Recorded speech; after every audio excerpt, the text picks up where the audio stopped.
Over the 21 years that Cedar and I have been married, we've done a number of different things when it comes to remodeling homes and cabinets. When I was in my mid-20s, we took a home that we paid about $175,000 for. As the market went bananas in Arizona, we doubled the size of that house. We invested about $100,000 into it and more than doubled our equity that we had in the home, although the recession would change that. In that particular home, we spent the big bucks on the alder cabinets. If I recall correctly, it was well over $15,000 between the granite countertops, the alder cabinets, and the installation.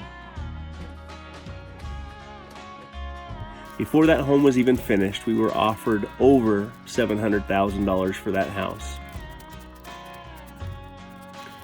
We turned it down as we assumed we would never be able to afford that house if we sold it.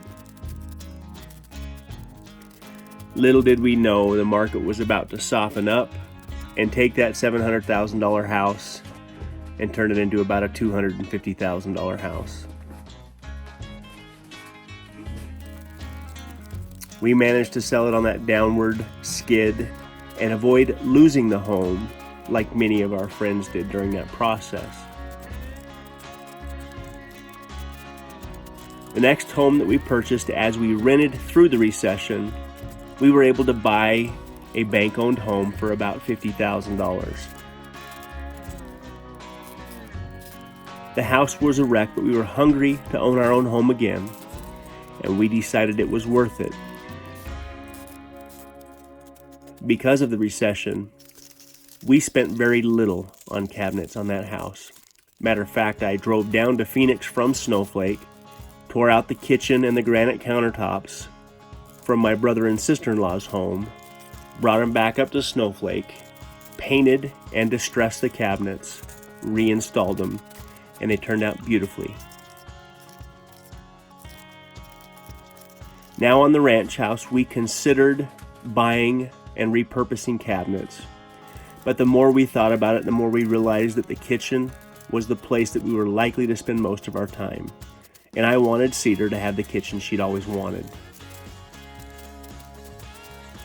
We went to the RTA store.com and sourced our cabinets directly.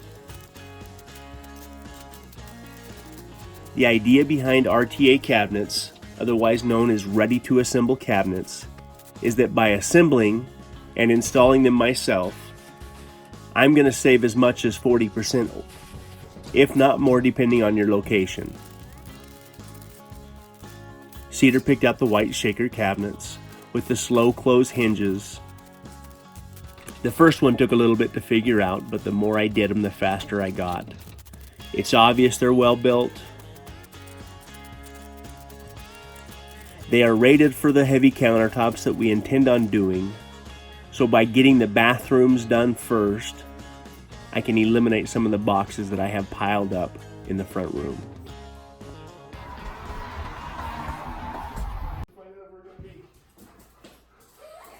That's her play stance.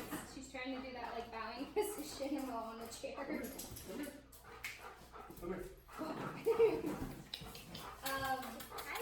She did live with men, women, cats, children. The kids were 9, 11, and 13. So she's only like 15 months right now? Yeah. Come here. Susie. She has reached the height of the giant shower.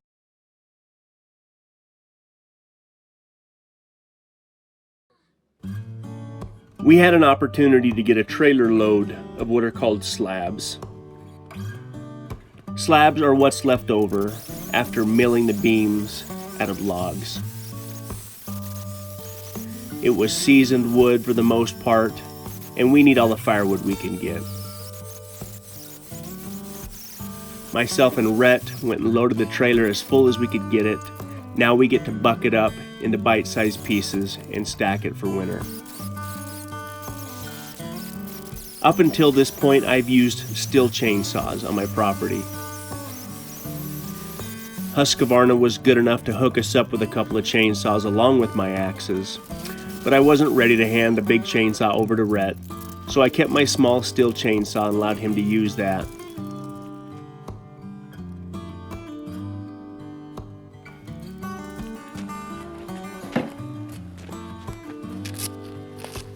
Hey, buddy.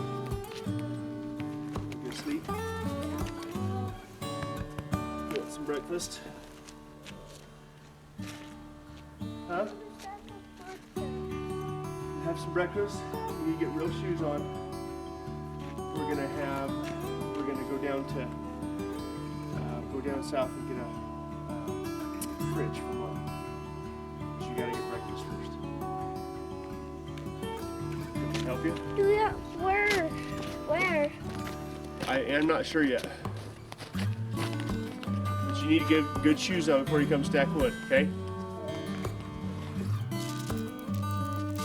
There's no better teacher than experience. I insisted that Rhett wear my chainsaw chaps. After talking with Husqvarna, they informed me that the number one place a person gets cut with a chainsaw is on their left knee. I could have told them that. Okay, stand back when he's chopping. Okay, you make sure that when that axe comes down, it's hitting everything, or wood, nowhere near your shins, your shoes. Come over here, son. I missed. Okay, so imagine missing that completely. You know how many guys I know that have stuck an axe right between their two big toes?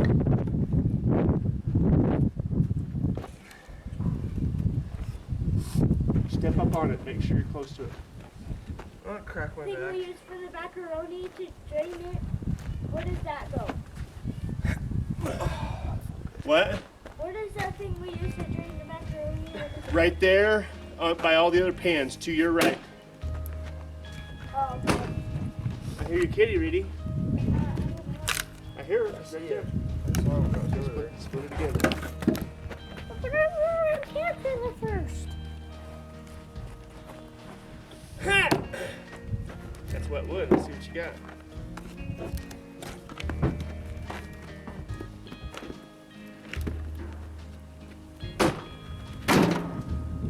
Come on.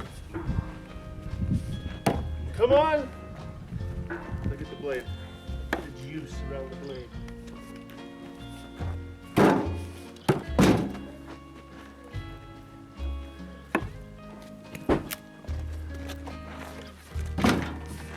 Come on! Let me give her a go. No. Let's see. Practice working yesterday.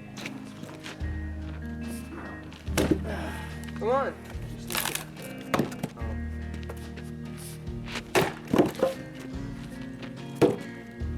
What do I do, Dad?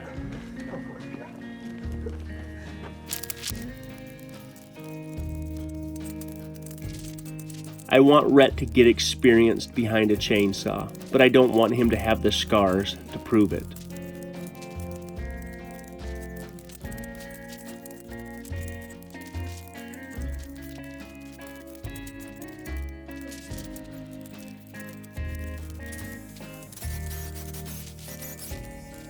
I would bet there's many a person in this community walking around with a scar from a chainsaw.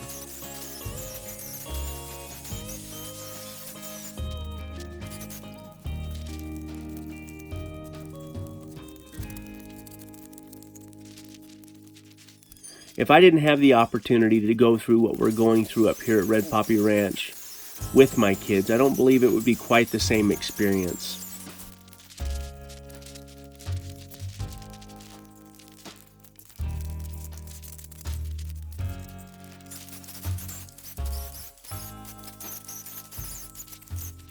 All of these experiences collectively determine who we are.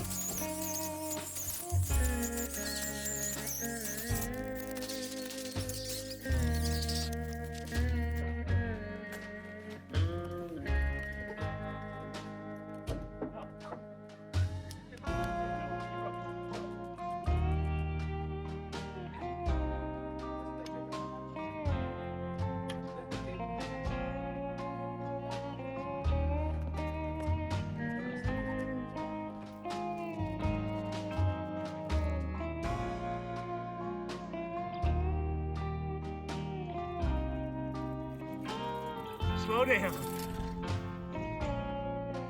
Dude, you freaking me out.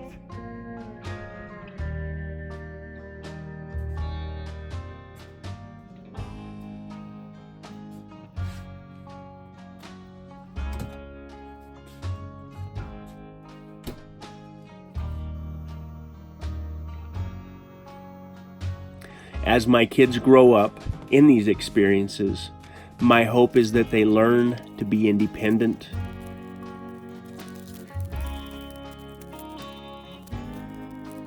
and more than anything, hardworking. And I suppose a few more attributes along the way wouldn't hurt either.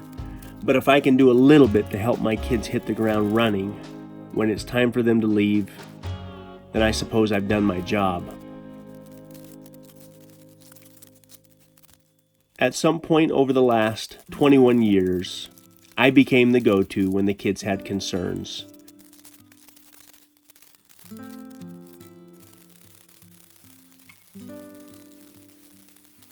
I became the go-to when there was a spider on the wall, or when something was wrong and my kids and wife needed comfort.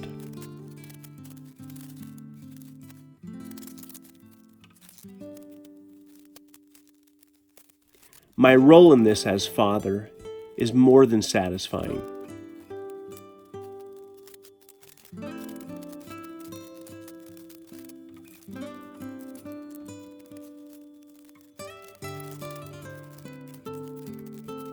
Maybe I take it a little bit too far at times, but my kids know for certain that I'll stand up for what's right, and that when something goes wrong, that they can count on me.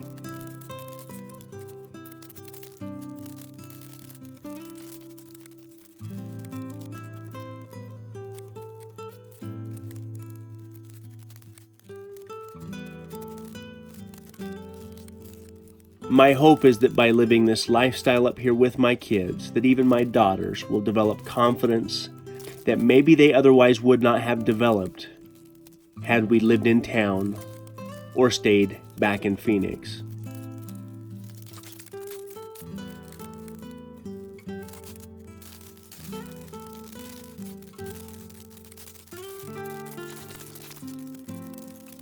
I suppose only time will tell with some of these things.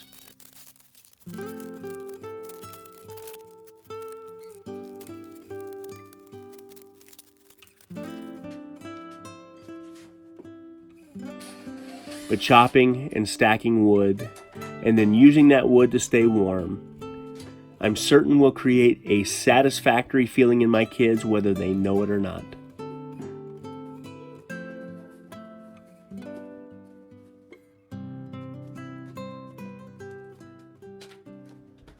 All right, I've got it as good as I'm going to get it. Just getting this little bit cleaned up is going to make a huge difference in the fact that I don't have to look around for my tools as much. I've got to get the kids ready for their first day of school tomorrow. They're all exhausted. Reed and Callie are wore out. They're ready for their mom to be home. Cedar's been gone all weekend dealing with her grandfather's funeral down in Arizona. The goal for this coming week is to get the lab sinks, the vanity top sinks installed, the cultured marble sinks. I've been waiting for them to get finished for about 4 days now. They're supposed to be done tomorrow. Get the internet figured out, try and determine if the 4G, the WeBoost 4G Connect is going to be significant enough to where I can load videos from here, or if I'm gonna have to start checking into satellite. I really hope we don't have to do satellite. But the other thing that I'm gonna do this week is I'm gonna run down and look at a dog that I was introduced to a few weeks ago. One of my neighbors up here introduced me to a dog. I'm not going to tell you much about it until I decide if I'm going to get it, but a very interesting dog. Not only is it a little bit of a guardian dog, but it's also a working dog around cows and sheep, as well as a good family dog. So they're not cheap dogs, but I think I've got something worked out with this guy. And I'm going to probably go down and look at the dog tomorrow and make some decisions around that. We need to get something up there that's going to bark and just let us know when people are around. So anyway, so far a good week, but I'm ready to have Cedar back home. And the weather still looks good. I think we got time to get a few loads of gravel up here and before it really goes crazy, but I'm just terrified it's going to go from 90 to winter, and there's not going to be much of a fall. But anyway, we got a little bit of firewood. I'm also supposed to get a 1,000-gallon propane tank this week. So that's the other biggie. I worked out a deal with a local propane supplier and bought that 1,000-gallon tank, which should be more than enough propane for a year. So anyway, should be a good week.